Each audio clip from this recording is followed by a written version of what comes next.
Labdien! Ventspilī, Latvijā un pasaulē. Nu, ir 1. marts.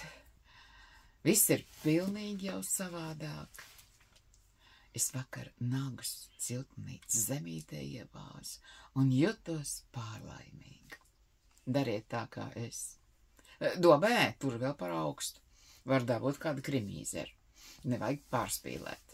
Tas, ka šobrīd ir gripas visādi vīrusi un covidi, un nevienmēr tests parāda, kas kuram ir, bet lūdzu ņemiet vērā, bez 2 nedēļām jūs veseli nebūsiet. Ja jūs pirms laika skriesiet uz darbu vai skolu, tad krīt atpakaļ, un tad ir daudz lielākas problēmas. Šis laiks parāda tikai to, ka 3 dienās neviens nevar vesels kļūt, un ja jūs darbā vairs nevarēsiet, kam jūs tādu būsiet vajadzīgi? Ir jāapzinās, ka mēs esam tikai cilvēki, kā man šonadēļ vien brīnišķīgi ģimenes ārsts teica, ārsti arī ir cilvēki, un ārsti arī ir cilvēki. Un vienalga kā cilvēkam profesija, ja viņš sev nodzen, skrien pa galvu, pa kaklu, kādu no kuram ir tie mērķi, protams. Mums ir ģimenes ārsts, kas strādā jau pār pa saviem spēkiem ar lielu gadu skaitu, bet ne jau tāpēc, lai cilvēkiem līdzētu, bet lai bērniem kredītus maksātu un bērnus audzinātu ar naudu, protams, ja? Lai gan būtībā vajadzētu to vecmāmiņu vai vectētiņu tik tiešām, lai pavada laiku kopā ar mazbērniem, nevis dod naudu. Un tad jā, tad ir slikti. Tad cilvēks neizpilda savu darbu, savu pienākumu, ko uzņēmies ir. Man viena mamma pat stāstīja. Sen atpakaļ viņa bija pie manīm ar 2 saviem bērniem. Un mazākam bija 3 gadiņi. Un es esot pret viņu pagrīzusies un esot teikusi, ka viņš būs ārsts. Viņš nobeidz skolu, esot aizgājis uz RTU, gudra galva, viss padodās. Bet to gadu jau es nobeigšu, mammu, bet es iešu uz ārstniecības fakultāti. Un atkal, redziet, man bija taisnība.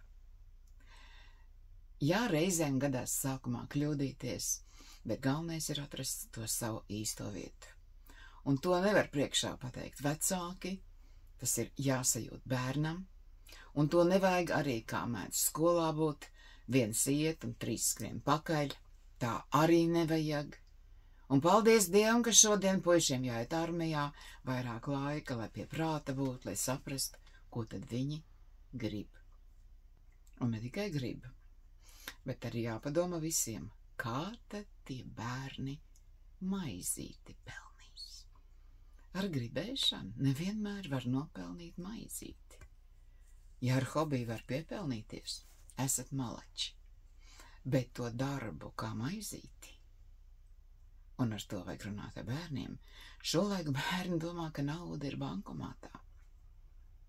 Nekā, viņi ir jānopelna. Bet mēs taču nevaram runāt, mēs taču esam tik inteliģenti, tik pareizi. Kā tad bērni pa naudu runās? Un tad viņi pieprasa. Un tad ņem arī kredītus, lai bērnu iegribas piepildītu. Lielu un mazu. Vai to vajag? Noteikti jau, ka nē. Šodien ir jau krīze klāt visā pasaulē. Ir cilvēki, kas to saprot, ir arī, paldies Dievam, tā kā es runāju par to skaļi, bet ir viena daļa, kas to negrib saprast. Viņu makā jau vēl krīze nav, bet būs arī viņu makā.